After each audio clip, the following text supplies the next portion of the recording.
السلام عليكم ورحمة الله وبركاته. الحمد لله رب العالمين، الصلاة والسلام على سيد المرسلين وعلى آله وصحبه أجمعين، أما بعد. عن شعيب بن أبي سعيد أن رجلا قال: يا رسول الله صلى الله عليه وسلم، كيف لي أن أعلم كيف أنا؟ മഹാനായ ഷുഐബ് ബിനു അബി സഈദ് റളിയല്ലാഹു അൻഹു പറയുന്നു, ഒരാൾ നബി സ്വല്ലല്ലാഹു അലൈഹി വസല്ലം തങ്ങളോട് ചോദിച്ചു, കൈഫ ലി അൻ അഅലമ കൈഫ അന, ഞാൻ ആരാണ്, ഞാൻ എങ്ങനെയാണ്, എൻ്റെ അവസ്ഥ എന്താണ് എന്നറിയാൻ എന്താണ് വഴി? ഞാൻ നല്ലവനാണോ ചീത്തവനാണോ എന്നറിയാൻ എന്താണ് വഴി? കൈഫ ലി അൻ അഅലമ കൈഫ അന, ഞാൻ എങ്ങനെയാണ് എന്നറിയാൻ എന്താണ് മാർഗം? ഖാല, അപ്പോൾ നബി സ്വല്ലല്ലാഹു അലൈഹി വസല്ലം പറഞ്ഞു, ഇദാ റഅയ്ത കുല്ലമാ ത്വലബ്ത ശൈഅൻ മിൻ അംരിൽ ആഖിറതി വബ്തഗൈതഹു യുസ്സിറ ലക.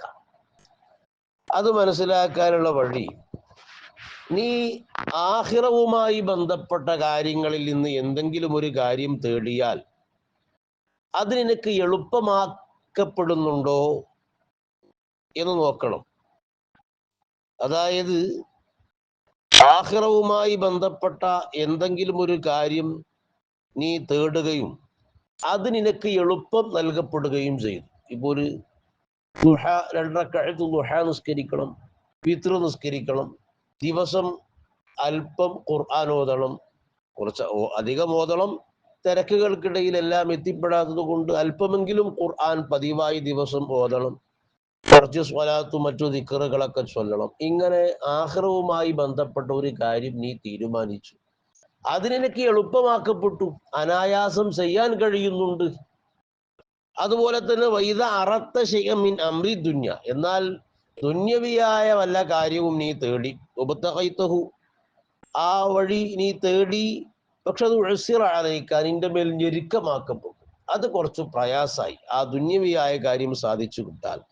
എന്നാൽ ഫഅലം, നീ മനസ്സിലാക്കിക്കോ, അന്നക അലാ ഹാലിൻ ഹസനത്തി, നീ നല്ല അവസ്ഥക്ക് മുന്നിലുള്ളത്, അല്ലാഹുവിന് തൃപ്തിയുള്ള ആഖിറത്തിലേക്കുള്ള സഞ്ചാരത്തിലാണ് നീ ഇപ്പോൾ ഉള്ളത്. ഭൗതികമായ കാര്യമൊക്കെ തേടുമ്പോ അതിലൊരു പിന്നാക്കം ഒരു ഞെരുക്കാവസ്ഥ ഉണ്ടാകുക.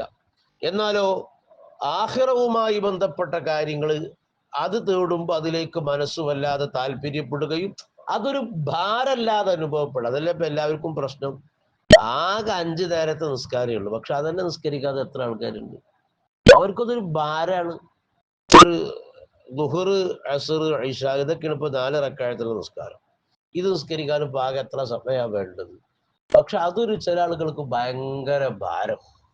അപ്പൊ കണ്ടോ, ആഖിറവുമായി ബന്ധപ്പെട്ടൊരു കാര്യം ഭയങ്കര ഭാരം. അതുപോലെ ഇപ്പൊ ആഴ്ചയിൽ നമ്മളെ പള്ളിക്കൊക്കെ പല മജ്‌ലിസുകളും മാസാന്ത മജ്‌ലിസുകളും ഒക്കെ ഉണ്ടാവും. ജമാഅത്തിനെ സംബന്ധിക്കുക, അതൊക്കെ ഭയങ്കര ഒരു ഭാരം, ഒരു പ്രയാസമായിട്ട് ഇങ്ങനെ തോന്നുക. അപ്പൊ മനസ്സിലാക്കിക്കോ, എന്താണത്? നീ നല്ല അവസ്ഥയിലല്ല, എന്നാലോ ദുന്യവിയായ കാര്യം ചെയ്യാൻ നോക്കിയാലോ അതിന് പിന്നെ എന്താ ഉഷാറ്? ഒരു കുഴപ്പമില്ല, അത് വളരെ എളുപ്പമാണ്. അവിടെ പിന്നെ ഹലാലും ഹറാമൊന്നും നോക്കണ്ട. ഇതാണ് അവസ്ഥ എങ്കിൽ നീ എന്ത് മനസ്സിലാക്കിക്കോ, നല്ല അവസ്ഥക്ക് മുന്നിലാണ്. അതേ സമയത്ത് ഫൈദാ റഅയ്ത കുല്ലമാ ത്വലബ്ത ശൈഅൻ മിൻ അംരിൽ ആഖിറതി വബ്തഗൈതഹു അസ്റ അലൈക അല്ലെങ്കിൽ ഉസ്റ അലൈക. ഞാൻ പറഞ്ഞാല് ആഖിറവുമായി ബന്ധപ്പെട്ട വല്ല കാര്യവും നീ ചെയ്ത തേടിയാൽ അത് വളരെ ഞെരുക്കം, ആദ്യം പറഞ്ഞ് എളുപ്പമാക്കപ്പെടുക എന്നാണ്.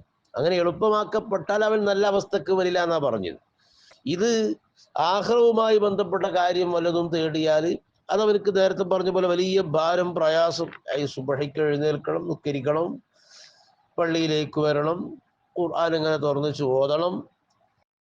അതേ സമയത്ത് വൈദാ ത്വലബ്ത ബിശൈഅൻ മിൻ അംരി ദുനിയ വബ്തഗൈതഹു യുസ്സിറ ലക, ദുന്യാവുമായി ബന്ധപ്പെട്ട ദുന്യാവിന്റെ വല്ല കാര്യവും തേടിയാൽ അതിൽ ഭയങ്കര എളുപ്പമാണ്, അനായാസം നടക്കുന്നുണ്ട്. എന്നാൽ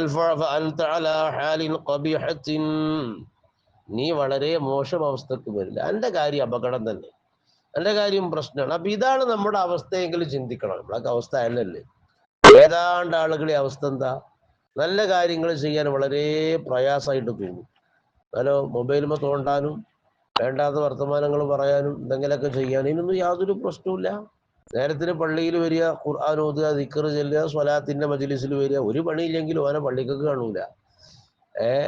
അതുപോലെ മദ്ഹിന്റെ സദസ്സുകൾ, മൗലിദിന്റെ സദസ്സുകൾ, അതിലൊക്കെ ഇരിക്കാൻ വലിയ ഭാരമായിട്ട് തോന്നുക. ആ നേരം വെറുതെ പോയിട്ട് വേറെ എന്തെങ്കിലുമൊക്കെ ശുഗലുമായിട്ട് ബന്ധപ്പെടുക. അപ്പൊ അത് ചികിത്സിക്കപ്പെടേണ്ട രോഗമാണ് എന്നാണ് നബി സല്ലല്ലാഹു അലൈഹി വസല്ലം പറയുന്നത്. അല്ലാഹു സുബ്ഹാനഹു വ തആല നമ്മയൊക്കെ സ്വാലിഹീങ്ങളിൽ ഉൾപ്പെടുത്തി തരുമാറാകട്ടെ. അസ്സലാമു അലൈക്കും.